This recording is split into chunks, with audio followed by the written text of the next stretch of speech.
আমার সমবয়সী যুবক বন্ধুরা, মাদ্রাসা, স্কুল, কলেজ ও ইউনিভার্সিটির ছাত্র বন্ধুরা, মহান আল্লাহ জাল্লা জালালহু এর আলিশান দরবারে অসংখ্য অগণিত শুকরিয়া জ্ঞাপন করছি যে আল্লাহ সুবহানাহু ওয়া তাআলা এক সপ্তাহ পরে মুসলিম জাতির সাপ্তাহিক ঈদের দিন জুমার দিনে জুমার নামাজ আদায়ের লক্ষ্যে পৃথিবীর সর্বশ্রেষ্ঠ জায়গা মসজিদে আমাদেরকে সমবেত হওয়ার তৌফিক দিয়েছেন।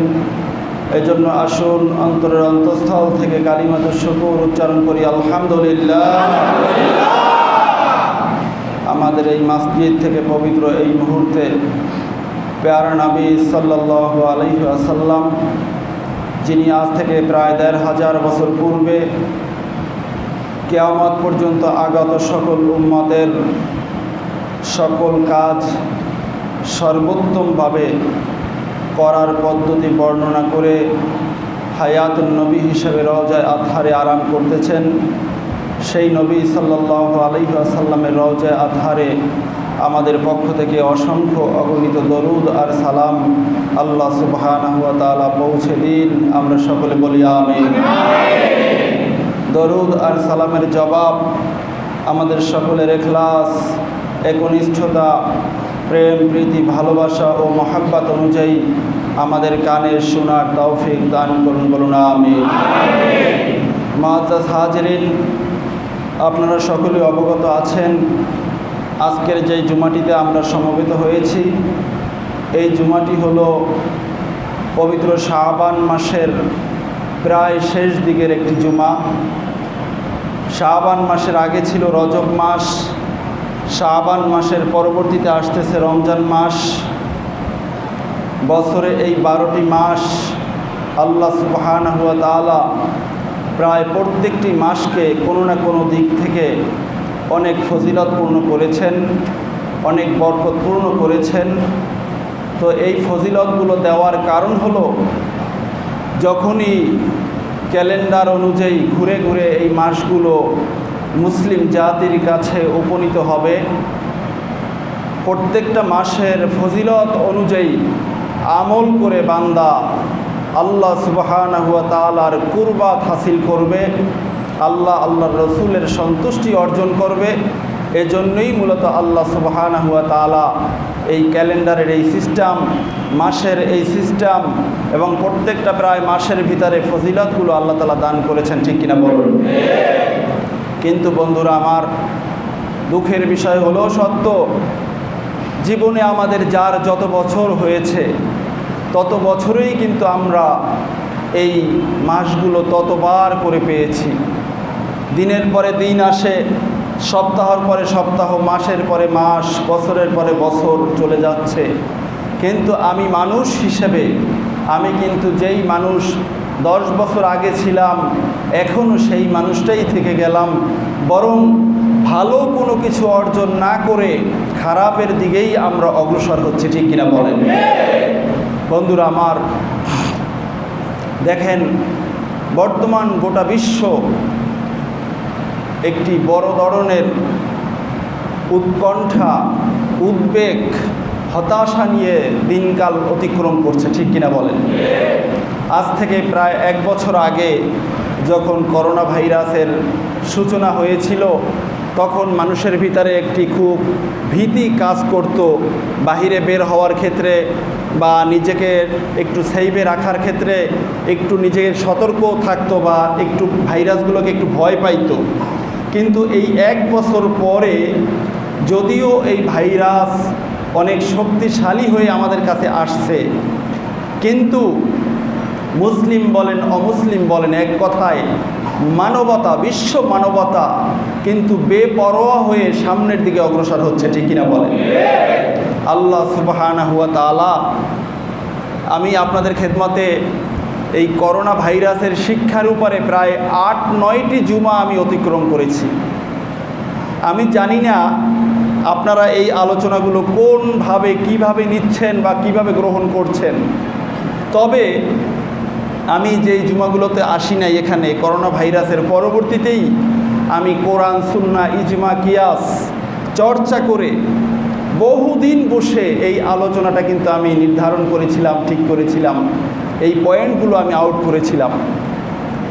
তো আমি সূচনা লগ্নে যে আলোচনাটা করেছিলাম, আল্লাহ সুবহানাহু ওয়া তাআলার কোরআনুল কারীমের আয়াতে কারিমা থেকে আল্লাহ তাআলা এই রোগগুলো কেন দিয়েছিলেন, পৃথিবীতে যুগের পরে যুগে শতাব্দীতে শতাব্দীতে এ ধরনের মহামারী বা এ ধরনের বিপর্যয় আল্লাহ তাআলা এই জমিনবাসীকে কেন দিয়েছিলেন, আমি আপনাদের খেদমতে স্পষ্ট করে উল্লেখ করেছিলাম। আল্লাহ সুবহানাহু ওয়া তাআলা এগুলো দিয়েছিলেন মানুষের অপকর্মের ফলাফল হিসাবে, ঠিক কিনা বলেন?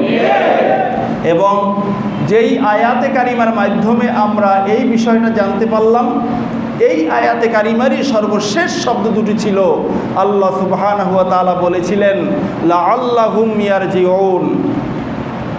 আমি যুগের পরে যুগে শতাব্দীতে শতাব্দীতে বিভিন্ন সময় মানব জাতিকে, বিশ্ব মানবতাকে বিভিন্ন সময় বিভিন্ন আপদ বিপদ বালা মুসিবত দিয়ে থাকি, এজন্য যাতে করে জমিনের মানুষগুলো যতটুকু আমি আল্লাহর বিধান থেকে দূরে চলে গিয়েছে ওই দূরত্বটা দূর করে আমি আল্লাহর দিকে তারা ফিরে আসে, ঠিক কিনা বলেন? কিন্তু আমরা এই গোটা বিশ্ব করোনা ভাইরাসের সূচনা লগ্ন থেকে আজ পর্যন্ত কখনো করোনা ভাইরাস শূন্য হয় নাই। কিছুটা নমনীয় হওয়ার পরে ওখান থেকে আবার ঊর্ধ্ব গতিতে লাফিয়ে লাফিয়ে ভাইরাসের মাত্রা আরও বেড়ে যাচ্ছে, ঠিক কিনা বলেন? তো যখন সূচনা হয়েছিল, এই সূচনা লগ্নে আমরা দেখেছি শুধু মুসলিম নয়, অমুসলিমরা পর্যন্ত আল্লাহর ঘর মসজিদে এসেছিল। কিন্তু পরবর্তীতে ঘটনাটা কি ঘটল? যখনই ধাপট এসে গেল, ব্রেন চর্চা করা শুরু করলো, করোনা ভাইরাসের টিকা আবিষ্কার হচ্ছে, অমুক জায়গায় আবিষ্কার হয়ে গেছে, অমুক জায়গায় এটার রিহার্সাল চলছে, অমুক জায়গায় মানুষের শরীরের ভিতরে পোস্ট করা হচ্ছে। যখনই এ ধরনের নিউজগুলো আসতে শুরু করলো, এই জমিনের কিছু কিছু মানুষ তারা আল্লাহ সুবহানাহু ওয়া তাআলার পক্ষ থেকে আগত এই শিক্ষণীয় ভাইরাসকে বৃদ্ধাঙ্গুলি প্রদর্শন করা শুরু করেছিল, ঠিক কিনা বলেন?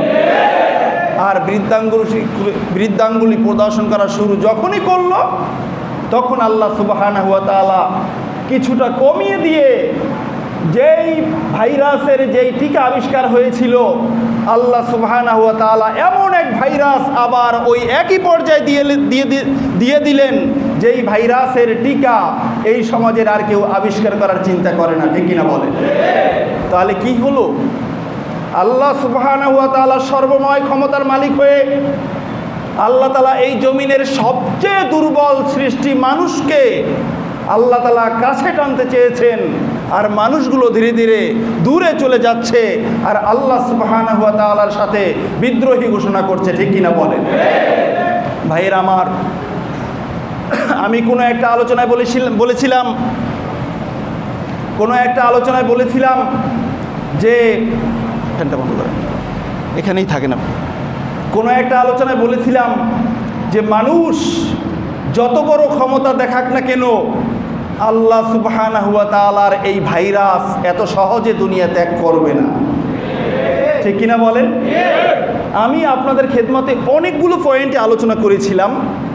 আজকের আমি আপনাদেরকে একটা পয়েন্ট নিয়ে আলোচনা করতে চাই, সেটি হলো ভাইরাস এসেছে মানুষগুলোকে মুসলমান বানাইতে, ভাইরাস এসেছে আল্লাহ সুবহানাহু ওয়া তাআলা মানুষগুলোকে মুমিন বানাইতে, ভাইরাস এসেছে মানুষকে মানুষের মতো হয়ে বেঁচে থাকার জন্য, ঠিক কিনা বলেন? কিন্তু মানুষগুলো কি করলো? ভাইরাস প্রথম দফায় যখন বিভিন্ন জায়গায় খুব করুণ আকার ধারণ করলো, বিভিন্নভাবে সরকারিভাবে রিলিফ দেওয়া শুরু করছে কি করে নাই? রিক্সাওয়ালারা রিক্সা চালাতে পারে না, না খেয়ে থাকে, সরকার তাদেরকে খাবার যোগাচ্ছে, সরকারিভাবে তাদেরকে খাবারের ব্যবস্থা করা হচ্ছে সরকারিভাবে। এরপরে বিভিন্ন মহলে বিভিন্ন মানুষের কর্মক্ষেত্র বন্ধ হয়ে যাওয়ার কারণে সরকারিভাবে তাদেরকে সহযোগিতা করা শুরু করলো। কিন্তু দুঃখের বিষয় হলো সত্য, আমরা দেখেছি পেপার পত্রিকায় অনেক মোটা অক্ষরে এসেছে, লাল কালি দিয়ে হিডিং এসেছে, একদল মানুষ না খেয়ে থাকে, তাদেরকে সরকার যে খাবারগুলো দিল সেই খাবারগুলো নিয়ে কিছু কিছু মানুষ চৌকির নিচে, মাটির নিচে, এখানে সেখানে তারা লুকিয়ে রেখে মানুষগুলোকে না খেয়ে রাখছে। ঠিক কিনা বলেন? এটা কি কোনো মানুষের আকল কখনো সাড়া দিবে? একটু কথা বলেন, সাড়া দিবে? তুমিও মানুষ, তুমি একবেলা না খেয়ে থাকতে পারো না, তোমার মতো আরেক ভাই না খেয়ে আছে, তোমার মায়ের মতো আরেকজনের মা না খেয়ে আছে, তোমার স্ত্রীর মতো আরেকজনের স্ত্রী না খেয়ে আছে, তার জন্য খাবার দেওয়া হলো। সেই খাবার, সেই রিলিফের খাবার নিয়ে চুরি করে তুমি দিন রাতে লাখপতি হয়ে যাচ্ছ, হাজার হাজার টাকার রিলিফ তুমি চুরি করে নিয়ে যাচ্ছ। তাহলে আল্লাহর এই করোনা ভাইরাসকে এত সকালে যাওয়ার মতো? এত সকালে যাবে না। ঠিক কিনা বলেন? আল্লাহ সুবহানাহু ওয়া তাআলা এই জমিনে কোরআনুল কারীম প্রেরণ করার পরে আল্লাহর রাসূলের সোহবাতে গিয়ে যেই মানুষগুলো ইসলাম শিখেছিলেন, যেই মানুষগুলো মুমিন হয়েছিলেন, সেই মানুষগুলোর পরিচয় দিতে গিয়ে আল্লাহ সুবহানাহু ওয়া তাআলা সূরাতুল হাশর 9 নম্বর আয়াতে কারিমা আল্লাহ তাআলা বলেছেন, আল্লাহ সুবহানাহু ওয়া তাআলা ইরশাদ করেছেন, وَيُؤْثِرُونَ عَلَى أَنفُسِهِمْ وَلَوْ كَانَ بِهِمْ خَصَاصَةٌ وَمَن يُوقَ شُحَّ نَفْسِهِ فَأُولَئِكَ هُمُ الْمُفْلِحُونَ। আল্লাহু আকবার। আল্লাহ তাআলা একদল মানুষের বৈশিষ্ট্য বর্ণনা করতেছেন এখানে। কোন মানুষ? যেই মানুষগুলো অভাবের সময়, আইয়ামে জাহিলিয়াতের সময় আরব রাজ্যে মানুষের খাবার বলতে কিছু ছিল না, শুধুমাত্র সিজনাল কিছু খেজুর হতো, এই খেজুরগুলো দিয়ে তারা তাদের জীবিকা নির্বাহ করত, এছাড়া অন্য কোনো খাদ্য তেমনটা ছিল না। কিন্তু ওই সময়ে যারা আল্লাহর রাসূলের হাতে ইসলাম কবুল করেছে, যারা আল্লাহর রাসূলকে দেখে মুমিন হয়েছে, তাদের ব্যাপারে আমার আল্লাহ কি বলেছেন দেখেন, ওয়ুসিরুনা আলা আনফুসিহিম ওয়ালাউ কানা বিহিম খাসাসা। ওই মানুষগুলোর অভ্যাস ছিল, যদিও তাদের পেটে অনেক ক্ষুধা, তারা না খেয়ে আছে, তাদের আসবাবপত্রের অনেক প্রয়োজন, এই প্রয়োজন থাকার পরেও নিজের প্রয়োজন না মিটিয়ে, নিজে না খেয়ে অন্যকে খেয়ে খাওয়িয়েছে, অন্যের কাছে নিজের পণ্য সামগ্রী দিয়ে দিয়েছে। বলুন আল্লাহু আকবার। এদের পরিচয় হলো অমাইয়ুকা সুহা নাফসিহি। এরা হলেন ওই মানুষ যারা নিজেদের লোভের লাগামকে টেনে ধরেছে। সুবহানাল্লাহ বলবেন না? নিজের লোভ আছে, আমাদের লোভ আছে না, বেশি পাবো, বেশি খাবো, এই লোভ, এই আকাঙ্ক্ষা, এই কামনা আছে কি নাই? এই লাগামকে তারা টেনে ধরেছিল। ওয়াউলাইকা হুমুল মুফলিহুন। আর তারাই এই জমিনে এই খাসলাত অবলম্বন করে সফল কাম হয়ে গিয়েছিল। বলুন আল্লাহু আকবার। আল্লাহর এই জমিনে যারা সফল কাম হয়েছিলেন, তাদের একটা আখলাক, এটা একটা গুণ, নিজের প্রয়োজন থাকা সত্ত্বেও সেটা অন্যকে দান করে দেয়। সুবহানাল্লাহ বলবেন না? আর সেই নবীর উম্মত ১৫০০ বছর পরে এসে নিজের অনেক থাকার সত্ত্বেও আরেকজনের পেটের খাবার নিয়ে চকির নিচে লুকিয়ে নিজে মানুষরূপী পশু সাজে। ঠিক কিনা বলেন? এরা সুরাতান মানুষ, লকব হলো তাদের জনসেবক, না কি বলে, সমাজসেবক। এরা সমাজসেবক নয়, এরা ডাঙ্গার কুমিরের চেয়ে নিকৃষ্ট মানুষ। ঠিক কিনা বলেন? এরা মানুষরূপী শয়তান, এরা মানুষরূপী দানব। এদের শুধুমাত্র সুরাতটা মানুষের থাকার কারণে মানুষ তাদেরকে মানুষ বলে, কিন্তু আসলে তাদের কলিজা, তাদের আত্মা, তাদের মন হিংস্র বাঘের চেয়েও নিকৃষ্ট। ঠিক কিনা বলে? এই জন্য বন্ধুরা আমার, এই যদি হয় খাসলাত, আল্লাহ তাআলার এই ভাইরাস কি চলে যাবে? একটু চিন্তা করেন, আল্লাহ তাআলা দিয়েছিলেন কেন? ভাইরাসটা দিয়ে কতগুলো মানুষের চাকরি নিয়ে কতগুলো মানুষের কর্মসংস্থানকে বন্ধ করে দিয়ে এই মানুষগুলোর অভাব পূরণ করার জন্য এই মানুষগুলোকে দান করা শিক্ষা দিয়েছিল ভাইরাস, ঠিক কিনা বলেন? তাহলে এই প্রেক্ষাপটে যারা এই সময়ে মানুষের দান করা বিষয়কে নিজে কবজগত করেছে, নিজে লুণ্ঠন করে খেয়েছে, তাদেরকে কি মানুষ বলা যায়? তাহলে আল্লাহ তাআলা তো এইটা শিক্ষা দিতে চেয়েছিলেন যে তুমি খেয়ে আসো, তোমার আরেক ভাইকেও খাওয়াও, ঠিক কিনা বলেন? এবং যারা খাওয়াইছিলেন তারা এই জমিনে সফল হয়েছিলেন, ঠিক কিনা বলেন? কিন্তু আমরা খাওয়াই নাই, বরং নিজের পেট ভরার পরেও, ভরা থাকার পরেও আরেকজন ক্ষুধার্ত ব্যক্তির খাবারকে এনে আমি আমার কবজগত করেছি, ঠিক কিনা বলেন? ভাইয়ের আমার, দেখেন বুখারীর হাদিস, সাইয়েদনা হযরত আবু তালহা আল আনসারী রাদিয়াল্লাহু তাআলা আনহু। আপনারা এই হাদিসখানা ওয়াজের ভিতরে শুনেছেন। রাসূলুল্লাহ সাল্লাল্লাহু আলাইহি ওয়াসাল্লাম কোনো এক এশার নামাজের সময় সাহাবায়ে কেরামদেরকে ডাক দিলেন যে, ও সাহাবারা, আজকের এই এশার সময় একজন মানুষ অনেক দূর থেকে এসেছেন, ওই মানুষটা থাকা খাওয়ার কোনো ব্যবস্থা নেই, তোমাদের ভিতরে কেউ আছো কি আমার এই সাহাবীকে মেহমান বানিয়ে আজকের রাত্রে রাখবে? সুবহানাল্লাহ বলেন। তখন রাসূলুল্লাহ সাল্লাল্লাহু আলাইহি ওয়াসাল্লাম বলেছিলেন আকরিমি দয়ফা রাসূল। রাসূলুল্লাহ সাল্লাল্লাহু আলাইহি ওয়াসাল্লাম যখন এই কথা বলেছিলেন, তখন আবু তালহা আল আনসারী রাদিয়াল্লাহু তাআলা আনহু দাঁড়িয়ে গেলেন। সুবহানাল্লাহ। আবু তালহা আনসারী রাদিয়াল্লাহু তাআলা আনহু কোনো সমাজসেবক ছিলেন না, কোনো ধনী মানুষ ছিলেন না। দিন আনেন, দিন খান, দিনের খাবার দিনে শেষ হয়ে যায়। আবু তালহা আল আনসারী রাদিয়াল্লাহু তাআলা আনহু একজন সাহাবী। আবু তালহা আনসারী রাদিয়াল্লাহু তাআলা আনহু দাঁড়িয়ে বললেন, ইয়া রাসূলুল্লাহ, আমি আপনার মেহমানকে মেহমানদারি করব। সুবহানাল্লাহ বলেন। আবু তালহা আনসারী রাদিয়াল্লাহু তাআলা আনহু কিন্তু জানেন না তার ঘরে কি খাবার আছে কি নাই। আবু তালহা আনসারী রাদিয়াল্লাহু তাআলা আনহু আল্লাহর রসুলের মেহমানকে সাথে করে নিয়ে বাড়িতে চলে গেলেন। বাড়িতে যাওয়ার পরে তার স্ত্রীকে বললেন, আকরিমি দয়ফা রাসূলিল্লাহ সাল্লাল্লাহু আলাইহি ওয়াসাল্লাম, ওহে আমার প্রিয়া স্ত্রী, আমি সাথে করে আল্লাহর রসুলের মেহমান নিয়ে এসেছি, তুমি আল্লাহর রসুলের মেহমানদারি করো, তাকে সম্মান করো। সুবহানাল্লাহ। বুখারীর হাদিস বলছি।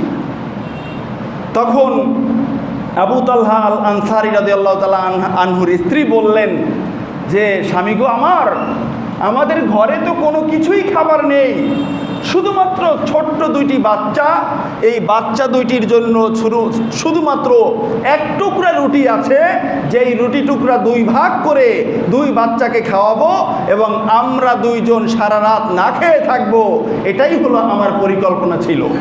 সুবহানাল্লাহ বলবেন না? বন্ধুরা আমার, হাদিস সাক্ষী রাসূলুল্লাহ সাল্লাল্লাহু আলাইহি ওয়াসাল্লামের সাহাবী সাইয়েদনা আবু তালহা রাদিয়াল্লাহু তাআলা আনহু বললেন, ও আমার স্ত্রী, তুমি একটা কাজ করো, তুমি আমার দুই সন্তানকে ঘুম পড়িয়ে দাও, দুই সন্তানকে ঘুম পড়িয়ে দাও, ঘুম পড়ার পরে ওই খাবারটা নিয়ে আসো আল্লাহর রাসূলের মেহমানের সামনে। খাবারটা সামনে দেওয়ার পরে সুম্মা কামাত কাআন্নাকা তুসলিহু সিরাজাহা ফাআতফাহু ফাজআলা ইউরিয়ানিহি আন্নাহুমা ইয়াকুলানে। আল্লাহু আকবার। স্ত্রীকে শিখিয়ে দিলেন, যখন এই খাবারটা সামনে দিবে, সামনে দিয়ে সামনে খানাটা আনার পরে বাতিটা ঠিক করার কথা বলে তুমি বাতিটা নিভিয়ে দিবে। আগের যুগের মানুষ বাতি জ্বালাইতো জৈতুনের তেল দিয়া। জৈতুনের তেলের বাতিটা একটু পর পর, এটাকে কি বলেন আপনারা জানি না, এই সুতাটাকে সলিতা বলে অথবা নাসা বলে, ঠিক কিনা? এই যে সলিতা, এই সলিতাটা একটু পর পর টেনে দেওয়া লাগতো। টেনে না দিলে এই বাতিটা কিছুক্ষণ পরে এমনিতেই অফ হয়ে যেত এবং যে পাত্রটা থাকতো ওই পাত্রটায় কিছু সময় পর পর তেল ঢালা লাগতো। তো স্ত্রীকে শিখিয়ে দিল যে এই নাশাটা বা এই সলিতাটা তুমি কি করবে, ঠিক করার কথা বলে তুমি বাতিটা অফ করে দিবে। তুমি অফ করে দিয়ে তুমি ভিতরে চলে যাবে তেল এবং আগুন ঠিক করে আনার জন্য, কিন্তু গিয়ে তুমি অনেক সময় ক্ষেপণ করবে। আর এই দিকে আমি আমার মেহমানের সাথে কথা বলবো আর বলবো যে বন্ধু তুমি খাও, বাতি ঠিক করে আনতেছে কিন্তু খাবারটা তো সামনে আছে, খাইতে তো আর কোনো সমস্যা নাই। আল্লাহু আকবার। এবং নিজে একটা পথ অবলম্বন করলেন, নিজের মুখ নাড়াচাড়া করতেছেন, মনে হইল যেন যে মেহমানের সাথে উনিও খানা খাইতেছেন। আল্লাহু আকবার। নিজের পেটে ক্ষুধা, রাত্রে কিছু খেতে পারবে না, আল্লাহর রাসূলের মেহমানকে ঘরে নিয়ে এসেছেন, কলিজার টুকরা 2 সন্তান না খাওয়াইয়ে ঘুম পাড়িয়ে দিয়েছেন। এরপরে নিজেও না খাওয়া, কিন্তু না খাওয়ার পরেও মেহমানের সামনে অন্ধকারে বসে খানা খাওয়ার ভান করে মুখ নাড়াইতেছে, জিহ্বা নাড়াইতেছে আর এমনভাবে কথা বলতেছে, মেহমান বুঝতেছে যে মেজবানও আমার সাথে খাবার খাইতেছে। আল্লাহু আকবার। আল্লাহর রাসূলের সাহাবী, সুবহানাল্লাহ বলবেন না? এই সাহাবীর ক্ষেত্রেই ফাবাতা তাওয়াইনে, 2 জন সাহাবী, আল্লাহর রাসূলের সাহাবী এবং সাহাবীর স্ত্রী, 2 জনই সারা রাত না খেয়ে রাত কাটিয়েছে। বলেন সুবহানাল্লাহ। পরদিন সকালবেলা যখন ফজরের আজান হলো, বিলাল রাদিয়াল্লাহু তাআলা আনহু ফজরের আজান দিলেন। আজানের পরে 2 সাহাবী মিলে মসজিদে নববীতে আসতেন। আসার পরে মসজিদে নববীতে ফজরের নামাজ হয়ে গেল। রাসূলুল্লাহ সাল্লাল্লাহু আলাইহি ওয়াসাল্লাম মুস্কি মুস্কি হাসতেছেন। সুবহানাল্লাহ বলবেন না? আল্লাহর রাসূল সাল্লাল্লাহু আলাইহি ওয়াসাল্লাম মুস্কি মুস্কি হাসতেছেন আর ডাক দিলেন সাইয়েদনা আবু তালহা রাদিয়াল্লাহু তাআলা আনহুকে।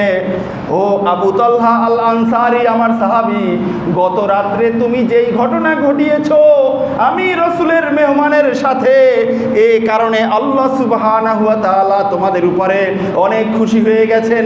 আর খুশি হওয়ার কারণে আল্লাহ সুবহানাহু ওয়া তাআলা সূরাতুল হাসরের 9 নম্বর আয়াতে কারিমা আল্লাহ তাআলা নাযিল করে দিলেন। আল্লাহ তাআলা জানিয়ে দিলেন, ওয়ুসিরুনা আলা আনফুসিহিম ওয়ালাউ কানা বিহিম খাসাসা। হাবিব আমার, আপনাকে দেখে আপনার কাছে যারা ইসলাম কবুল করেছে, যারা ঈমান এনেছে, তারা তো ওই সাহাবী, ওই মানুষ যাদের নিজেদের পেটে ক্ষুধা থাকার পরেও অন্যকে প্রাধান্য দেয়। সুবহানাল্লাহ। আর এভাবে করে এই জমিনে যারা নিজের লোভকে সংবরণ করতে পারে, ফাউলাইকা হুমুল মুফলিহুন, তাদের সার্টিফিকেট দিয়েছেন আমার আল্লাহ। আল্লাহ বলেছেন আমার ওই বান্দাগুলো জমিনে সফলকাম হয়ে গিয়েছে।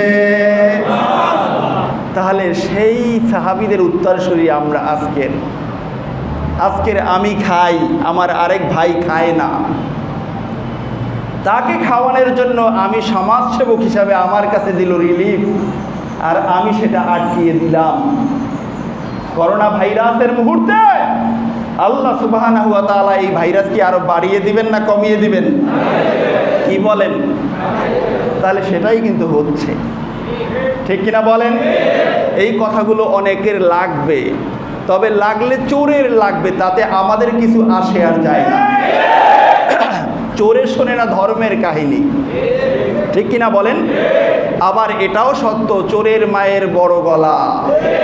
আর আজকের আমরা দেখতেছি চোরের মায়ের বড় গলা, এর সাথে সাথে আন্তর্জাতিক চোরেরও বড় গলা।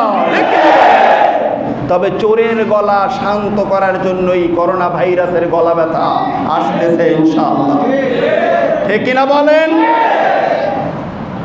ভাইয়েরা আমার, হাসরের ময়দান যখন কায়েম হবে, মুসলিম শরীফের হাদিস, সহিহ মুসলিমের হাদিস আমি বলছি, হাসরের ময়দান যখন কায়েম হবে, সাইয়েদনা আবু হুরায়রা রাদিয়াল্লাহু তাআলা আনহু থেকে বর্ণিত হাদিস, রাসূলুল্লাহ সাল্লাল্লাহু আলাইহি ওয়াসাল্লাম বলেছেন যে আল্লাহ সুবহানাহু ওয়া তাআলা কিয়ামতের ময়দানে বনি আদমকে ডাক দিবেন।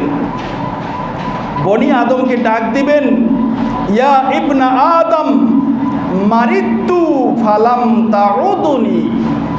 একজন আল্লাহর গোলামকে আল্লাহ ডাক দিবেন, ডাক দিয়ে বলবেন, ও আমার বান্দা, আমি একসময় অসুস্থ হয়েছিলাম, তুমি আমার সেবা শুশ্রূষা করো নাই।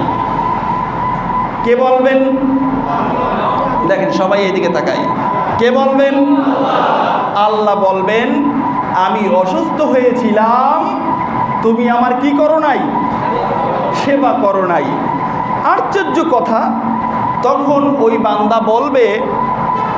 বান্দা বলবে যে ইয়া রব্বি কাইফা আউদুক, আল্লাহ আপনি তো সবার মালিক, সবার খলেক, সব কিছুর ক্ষমতা আপনার কাছে, আপনি তো থাকতেন আকাশে, আপনি কবে অসুস্থ হয়েছেন তাও আমি জানি না, আর জানলেও আপনার সেবা আমি কিভাবে করব?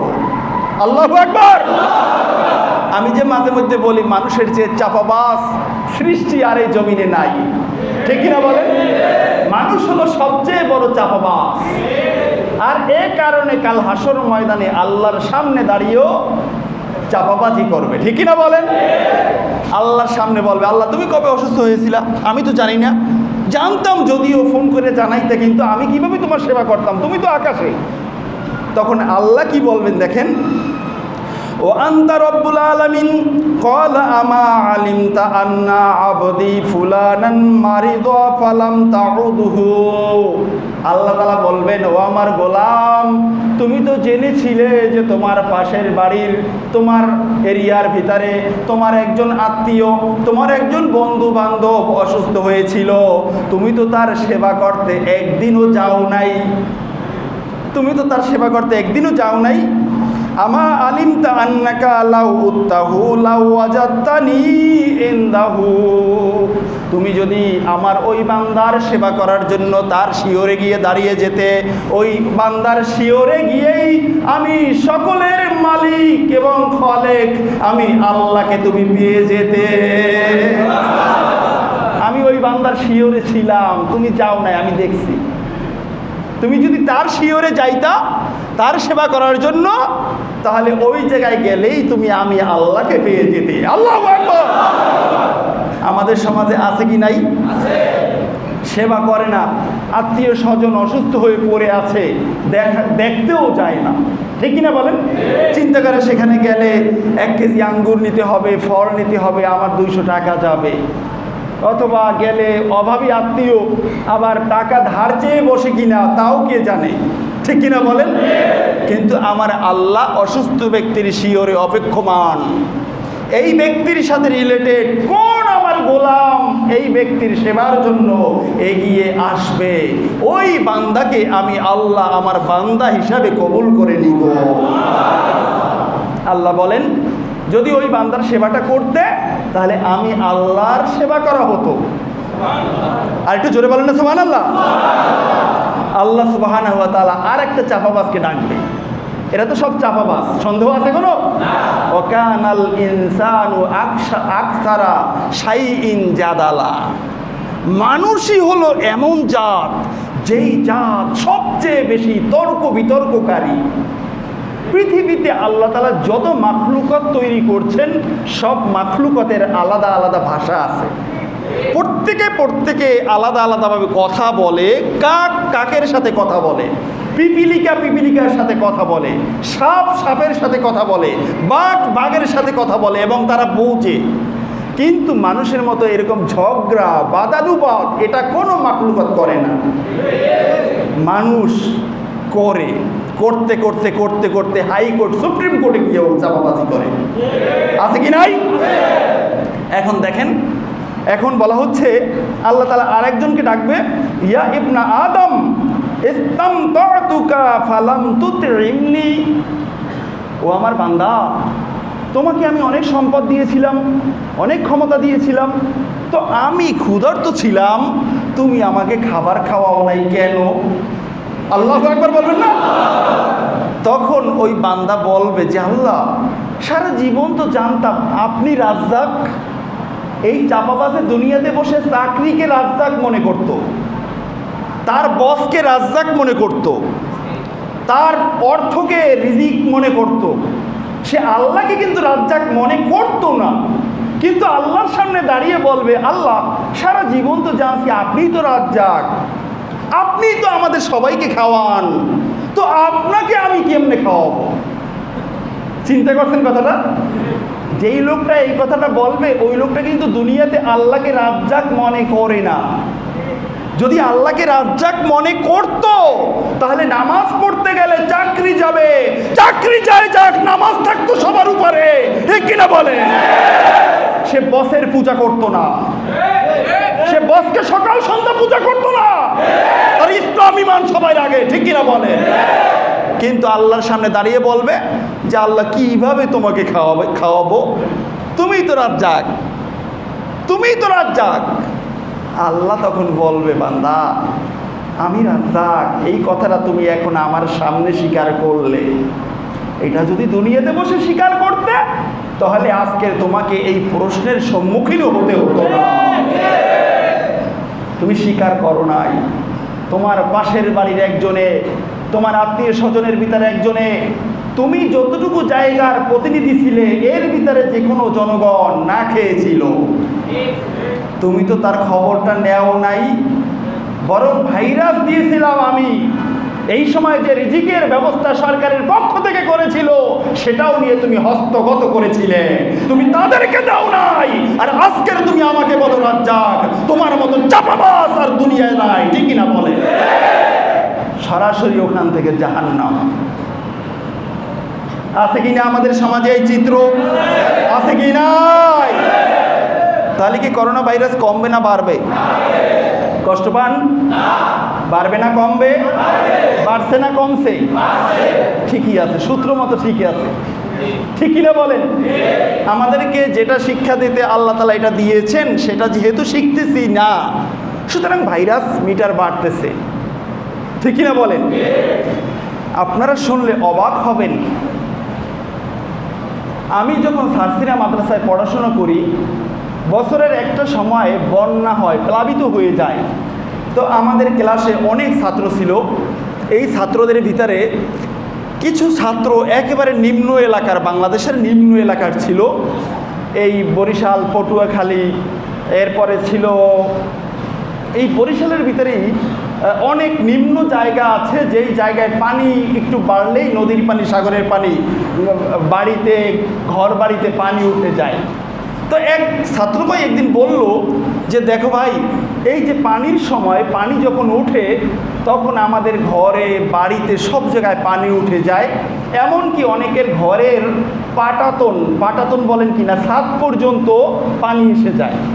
তো এই সময়ে ওনার এক আত্মীয় পানি উঠতেছে আর ওনারাও ওনাদের সম্পদ, সন্তান, চাল, আটা এগুলো নিয়ে একটু একটু আস্তে আস্তে উপরই জায়গায় যাইতেছে। মনে করেন নিচে পানি উঠছে, একটু উপর দিকে উঠাইয়ে রাখে, আবার একটু পানি উঠছে চকির উপরে রাখে, চকির উপরে পানি উঠছে তাহলে উপরে এই কিছু তাক দেওয়া থাকে ওখানে রাখে, ছোট ছোট বাচ্চাদেরকে সেভ করে, নিজেরা সেভ হয়। তো এইরকম একটা জায়গায় পানি ওঠার পরে সন্ধ্যা হয়ে গেছে, এই মুহূর্তে সকলে চকির উপরে অবস্থান করতেছে। চকিটাও হলো এমন চকি, চকির নিচে ইট দিয়ে এই চকিকে আরও উপরে করে তুলছে, উপরে উঠে এনেছে যাতে পানিটা না আসে। এখন সন্ধ্যার পরে বড় এক সাপ শোষু করতে করতে পানির উপর থেকে সাঁতরাইয়া আসতেছে, এসে দেয়ালের সাথে সাপটা কিছু সময় অবস্থান করছে। তো যেই সাপ পানিতে থাকে না, এই সাপ কিন্তু পানিতে অবস্থান করতে পারে না বেশি সময়। তো সাপটা কাল বিলম্ব না করে ধীরে ধীরে ঘরের ভিতরে ঢুকে ওই যেই চকির উপরে মানুষ বসবাস, ওই চকির এক পাশে সাপটা উঠে পড়ল। সাপটা উঠে পড়ার পরে সাপটা নড়াচড়া করলো না, চকির এক পাশে সারাটা রাত ওই সাপটা একেবারে গোল হয়ে রাত যাপন করছে, একটু নড়াচড়া করে নাই। সাপটার পেটেও কিন্তু ক্ষুধা, অবশ্যই ক্ষুধা, কিন্তু সাপটা নড়াচড়া করে নাই। এই চকিতে অবস্থানরত তাদেরই দাদা, বুড়া মানুষ, দাদা বলতেছে, অন্যান্যরা বলতেছে এই সাপটাকে মারি, এই সাপ, এত বড় সাপে কি সাপ, রাত্রে কামড়াইবে না, কি করবে? দাদা বলতেছে যে না, এই সাপটা মারার দরকার নাই, আমরা যেরকম বিপদে পড়ে একটু উঁচু জায়গায় আসছি, সাপটাও বিপদে পড়ে একটু উঁচু জায়গায় আশ্রয় নিয়েছে, আমরা এবং সাপ রাত্রে একত্রেই থাকবো, আল্লাহর উপরে ভরসা করে আশা করি সাপে আমাদের কোনো ক্ষতি করবে না। আর একটু জোরে বলেন না সুবহানাল্লাহ। সাপটা সারা রাত রাত যাপন করছে। যখন বাহিরে আলোকিত হয়েছে, ঘরের ভিতরে আলো ঢুকছে, এই সাপটা আবার একা একা ধীরে ধীরে নড়াচড়া করতেছে। সবাই একটু দূরে সরে গেছে। সাপটা আবার পানির ভিতর থেকে আবার নিজের কোথাও কোনো গন্তব্যে আবার চলে গেছে। সুবহানাল্লাহ বলবেন না? যেই জায়গায় হিংস্র প্রাণী আর মানুষ একই জায়গায় বসবাস করে, সাপ কিন্তু মানবতার শত্রু, জানেন কি না? এই সাপের মাধ্যমেই কিন্তু ধোঁকা দেওয়া আদম আলাইহিসসালামকে। এই কারণে কিছু কিছু কিতাবে এরকম আছে, সাপকে ঘাড় ধাক্কা দিয়ে বের করে দেওয়া হয়েছে জান্নাত থেকে। এই কারণে দেখবেন সব সাপের ঘাড়টা হলো এই ঘাড়ের মাথার নিচ থেকে চিকুন থাকে। আমি এটা অত নির্ভরযোগ্য কোনো কিতাবে পাই নাই, তবে ছোটোখাটো কিতাবে আমি পেয়েছি যে ওই ঘাড়টা চিকুন হলো এই কারণে যে জান্নাত থেকে ঘাড় ধাক্কা দিয়ে বের করে দেওয়া হয়েছে। তাহলে সাপ হলো মানবতার শত্রু। শত্রু মিলে রাত যাপন করছে এক চকিতে। আর যেই মানুষ মানুষের বন্ধু, যেই মানুষ মানুষের আপন, যেই মানুষ একই জাতি, সেই মানুষ এক মানুষকে উপাস রেখে রিলিফের জিনিস নিয়ে আরেক জায়গায় বিক্রি করে। আছে কি না? হয়তো বেটা তোর খাসলাত সাপের চেয়েও নিকৃষ্ট, ঠিক কিনা বলেন? সাপের চেয়েও নিকৃষ্ট। কথাগুলো খুব কড়া হয়ে যাচ্ছে। এটা হলো করোনা ভাইরাসের শিক্ষা। এই কারণে আমি বলি, বেটা তোরা ত্রাণচোর নয়, প্রাণচোর। মানুষের প্রাণ নাশের জন্য তোমার মতো মানুষই যথেষ্ট, ঠিক কিনা বলে? মানুষের খাবার না পাইলে একটা মানুষ কতক্ষণ বাঁচতে পারে, ঠিক কিনা বলেন? তাহলে যারা এই কাজগুলো করে এরা সমাজের জন্য হুমকি, দেশের জন্য, রাষ্ট্রের জন্য। একটা রাষ্ট্রের অগ্রগতির পথে বড় বাধা হলো এই মানুষরূপী জানোয়াররা, ঠিক কিনা বলে? আছে কি নাই? আজকের গোটা দুনিয়ায় কোনো শান্তি বলতে নাই। করোনা ভাইরাস থেকে একটু বাঁচতে না বাঁচতেই আবার শুরু হয়ে গেল দ্বিতীয় দফা, তৃতীয় দফা। দফা যে কত আসবে, এই মানুষরূপী জানোয়ারদের দফা রফা করার জন্য আল্লাহর পক্ষ থেকে একটার পর একটা দফা আসতেই থাকবে, ঠিক কিনা বলে? ভাইরাসের টিকায় কাজ হবে না। আল্লাহ বলেন তওবা করো, তওবাটাই বড় টিকা হয়ে যাবে। অমুসলিম তো আছেই। দেখেন বিশ্বে 700-800 কোটি মানুষ, এর ভিতরে 250-300 কোটি হলো মুসলমান মাত্র। তাহলে কি অমুসলিম বেশি না মুসলিম বেশি? সবাই বলেন মুসলিম বেশি না মুসলিম? অমুসলিম বেশি। আবার এই 300-250 কোটির ভিতরে 72 দল, 72 দলের ভিতরে আল্লাহর রাসূল বলেছেন সবাই নিজেকে মুসলমান পরিচয় দেয়, কিন্তু একটা দল জান্নাতে যাবে, বাকি 72 দল জাহান্নামী। তাহলে এই একটা দলের মানুষ পৃথিবীতে কি 100 কোটি না 150 কোটি নাকি 100 কোটির চেয়েও নিচে? আল্লাহই ভালো জানেন, ঠিক কিনা বলেন? তাহলে আল্লাহ তাআলা এই জমিনে অমুসলিমরা তো আছে, অমুসলিমরা থাকবে, মুসলমানদের ওসিলায় তারা খাবে। এটা আল্লাহ তাআলা বলেছেন। আল্লাহর হাবিবের মাধ্যমে আল্লাহ তাআলা জানিয়ে দিয়েছেন যে হাল তুনসারুনা ওয়া তুরজাকুনা ইল্লা বিদুআফাইকুম, বুখারীর হাদিস। ও দুনিয়ার মানুষেরা, তোমরা যে কোনো কাজ করো ওই কাজে যে সফলতা আসে, তোমরা যখন রিজিকের জন্য চলাফেরা করো, রিজিক খোঁজো, তোমাদেরকে যে আমি রিজিক দেই, ওই সফলতা আর ওই রিজিক কেন দেই সেটা কি জানো? দেই শুধুমাত্র এই জমিনে কিছু দুর্বল মানুষ আছে, ওই দুর্বল মানুষগুলো খাবে, ওই দুর্বল মানুষগুলো বেঁচে থাকবে। এই জন্য কিন্তু তোমাদেরকে আমি রিজিক দেই, তোমাদেরকে আমি সফল করি। বুখারীর হাদিস। আপনি আজকের ওই পেটে ক্ষুধাওয়ালা ব্যক্তিকে আপনি পেটে লাঠি দিয়ে আপনি নিয়ে যান, কিন্তু ওর কারণেই কিন্তু ওই রিলিফের শস্য জমিনে জমছে, ওর কারণেই কিন্তু মিল ফ্যাক্টরিতে উৎপাদন হয়েছিল। ওই দুর্বল মানুষের কারণেই আজকের পৃথিবীর চাকা ঘুরছে, ঠিক কিনা বলে? পণ্যের দাম বাড়ানো, সামনে রমজান আসতেছে, দেখবেন সব জিনিসের দাম শুধু বাড়ায়। এরা নাকি আবার মুসলমান। কি অবাক কাণ্ড! পৃথিবীতে অমুসলিমদের রাষ্ট্রে যখন তাদের কোনো ধর্মীয় উৎসব হয় তখন সব জিনিসের দাম কমিয়ে ফেলায়, আর মুসলমান রাষ্ট্রে যখন রমজানের মতো একটা ইবাদতের মৌসুম আসে সব জিনিস আগেই গুদামজাত করে দাম বাড়ানোর জন্য। এরা আবার মুসলমানদের খাদেম। কথা বলবো কোথায়? আর বললে আপনারা তো এই কাজ করেন না, আপনারা যারা আছেন তো খালি এই দিন রাত একটু কাজ করেন আর খান। এই কথাগুলো শোনানো দরকার ওই সমস্ত চোরাদের, বড় বড় চোরদের। কিন্তু সেই চোরদের শোনানোর মতো ক্ষমতা তো আমি বলটুরও নাই, আর যাদের আছে তারা কতদূর বলে না না বলে এটা তো দেখতেই পাই, ঠিক কিনা বলেন?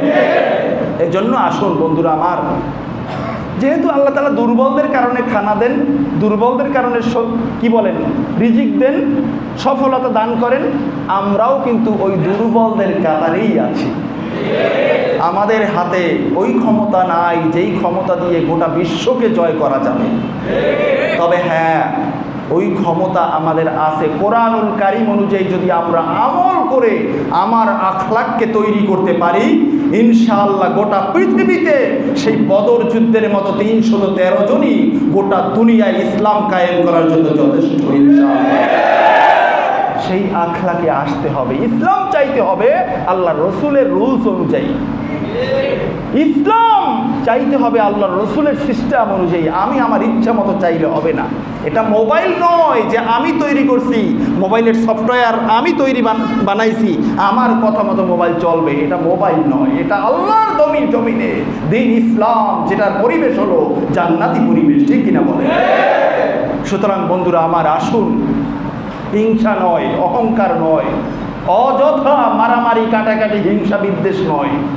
আমরা মানুষ, সবাইকে মানুষ হিসাবে মূল্যায়ন করব, ঠিক কিনা বলেন? যে যে দলের হোক না কেন সে মানুষ, তার বেঁচে থাকার অধিকার আছে। আর আমি এমনভাবে চলবো যে আমার দ্বারা যাতে কোনো একজন মানুষ ক্ষতিগ্রস্ত না হয়, ঠিক কিনা বলেন? আমি যদি ইসলাম সম্মত জীবনযাপন করতে পারি তাহলে আমি একজন ভালো হয়ে গেলাম, আরেকজনে ভালো হয়ে যাবে, আরেকজনে ভালো হয়ে যাবে, এরকম ভালো হতে হতেই তো সমাজ ভালো, সমাজ ভালো হলেই তো রাষ্ট্র ভালো, রাষ্ট্র ভালো হলেই তো গোটা বিশ্ব ভালো, ঠিক কিনা বলে? তাহলে করোনা ভাইরাসের শিক্ষা আমরা একে অপরের তরে, ঠিক কিনা বলেন? আমি বেঁচে আছি আপনার জন্য, আমার জন্য নয়। প্রত্যেক মানুষের এই সেন্স থাকতে হবে যে আমি বেঁচে আছি আরো 10 জনের জন্য, আমি শুধু আমার পেট পূজা করার জন্য বেঁচে নাই।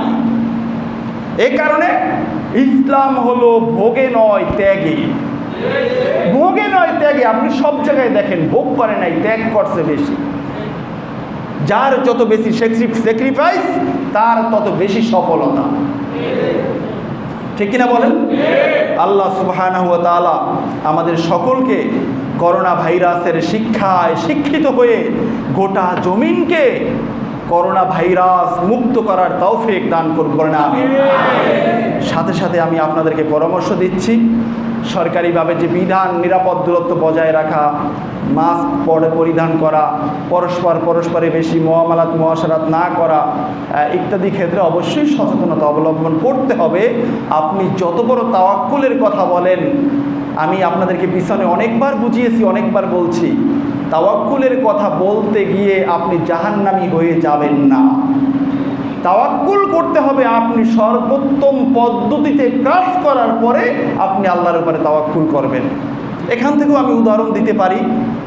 আপনি সেইভে থাকবেন, এরপরে আল্লাহকে বলবেন, আল্লাহ আমার যতদূর শক্তি আছে আমি সেইভে থাকছি, আল্লাহ আপনি আমাকে ভাইরাস থেকে হেফাজত করেন। আপনি নিজে চলবেন যেমন ইচ্ছা তেমন, আর বলবেন আমি আল্লাহর উপরে তাওয়াক্কুল করি না। এটা কিন্তু আপনি ওই 72 দলের এক দলের ভিতরে চলে যাবেন। এজন্য বন্ধুরা আমার, আপনাদেরকে কে কি বুঝায় আর না বুঝায় আর আমি এটাও বলি না, আমার কথা মানতেই হবে। তবে যেহেতু আমার এই পথটা আছে, যতদিন আছি ততদিন আমি বলেই যাচ্ছি, মানা না মানা এটা একমাত্র শুধুমাত্র কেবলমাত্র আপনার ব্যাপার। আমি বলবো না মানতে হবে, আপনি মানবেন কি না মানবেন এটা আপনার ব্যাপার। তবে আমি যেটা বুঝেছি, আমি যেটা পড়েছি কোরআন সুন্নাহ থেকে, সেটা আমি আপনাকে বলে দিয়েছি, ঠিক কিনা বলেন? আল্লাহ সুবহানাহু ওয়া তাআলা আমাদের সকলকে ইসলাম বুঝে সহি আকীদার ধারক বাহক হয়ে গোটা পৃথিবীতে আমার ওসিলায় যাতে আল্লাহ তাআলা শান্তি নাজিল করে এমন মুসলমান হিসেবে আমাকে বেঁচে থাকার তৌফিক দান করে বলেন আমিন।